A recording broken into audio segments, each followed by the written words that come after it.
How many people need to be in a room before there is a 50% chance that two people share the same birthday, ignoring the leap years?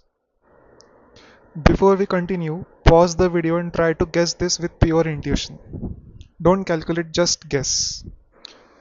Most people guess over 100, but the real answer might be very surprising. So let's start the solution.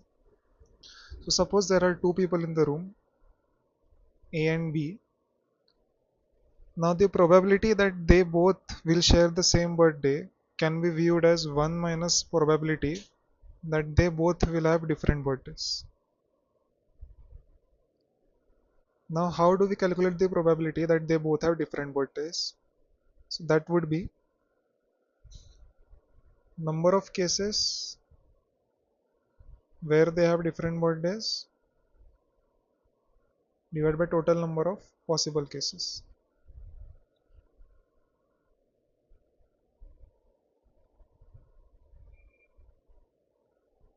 Okay, so what are the total number of possible cases?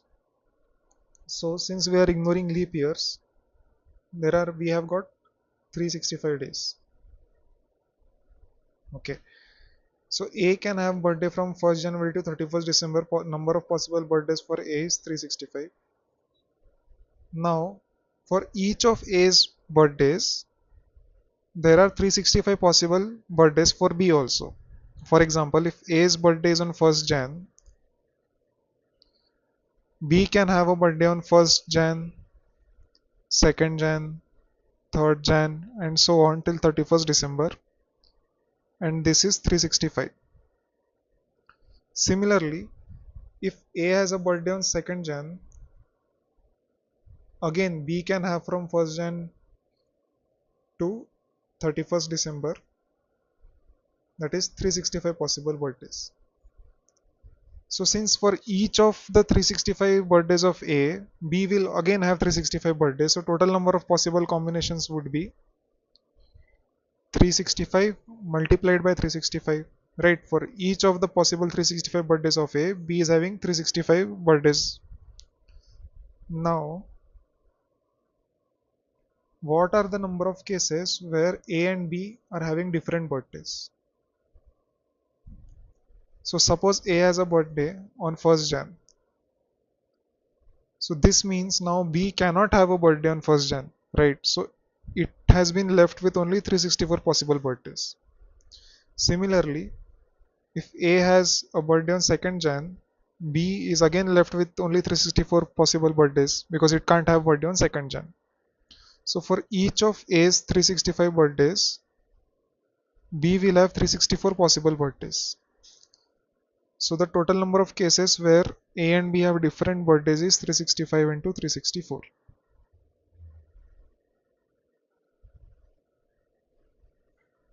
So this value turns out to be 0.0027, which is 0.27%.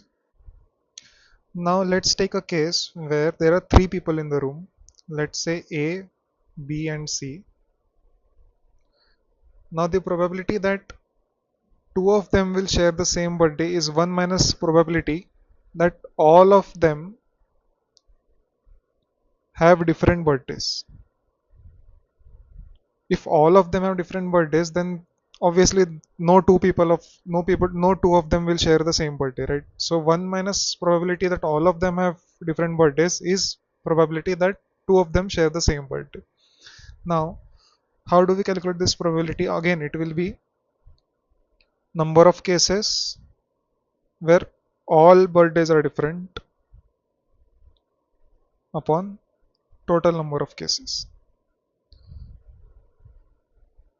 So in case of A, B and C, A will have 365 possible birthdays. Now we want that A, B and C all three have different birthdays. So now number of birthdays left for B is only 364 because it can't have the same birthday as A. And number of birthdays left for C is now only 363 because it can't have A's birthday and B's birthday. So it is losing two birthdays. So that's why this will turn out to be 1 minus 365 into 364 into 363 divided by 365 into 365 into 365.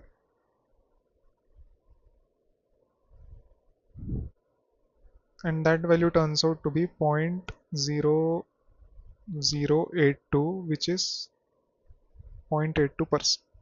Similarly, if there are 4 people in the room, now without calculating we can guess it will be 1 minus 365 into 364 into 363 into 362 divided by 365 raised to power 4. Because A can have all 365 birthdays, B cannot have A's birthday, so 1 less birthday 364. C, we cannot have A and B's birthday, so 2 less birthdays 363. And D cannot have A, B or C's birthday, so 3 less birthdays, that is sorry, yeah, 3 less birthdays, so that is 362. This value turns out to be 1.64% or 0.0164. Now if we repeat this exercise for more number of people, we get the following table.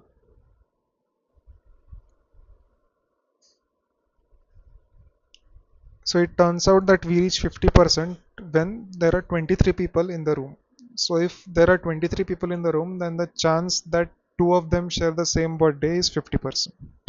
Now some interesting observations are, first, the probability that two people will share the same birthday is 100% when there are number of people in the room are 366. Because obviously if first 365 people also have all different birthdays, the 366th person will have to have a birthday of one of the 365 other people, right? There are total number of possible birthdays are only 365. Second thing is more interesting. If number of people in the room are 57, in that number itself the probability of two people sharing a birthday reaches 99%. 57 would be a standard size of a classroom, right? So if 57 to 60 people are there in the room, the probability that two people are having the same birthday would be 99%. And one more interesting thing is, for the probability to reach from 99% to 100%, number of people should rise from 57 to 366. That is, just to achieve 1% of that last probability, we need 309 extra people in the room.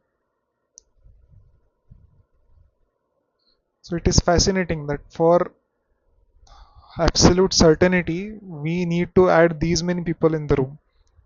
So this is interesting because at the start, when we tried to just intuitively guess what can be the number of people, probably many of us would have guessed around 180 because total 365, so half of them would be 180. So if there are 180 people in the room, two people might share the same birthday or something like that. Like the number would have been, our guess number would have been around 200, 150, something like that. But turns out that with just 23 people in the room, the probability already reaches 50%. And with 57 people in the room, the probability is near close to 100%. So this tells us how far our intuition is from the reality. And also that coincidences are not as rare as we think them to be.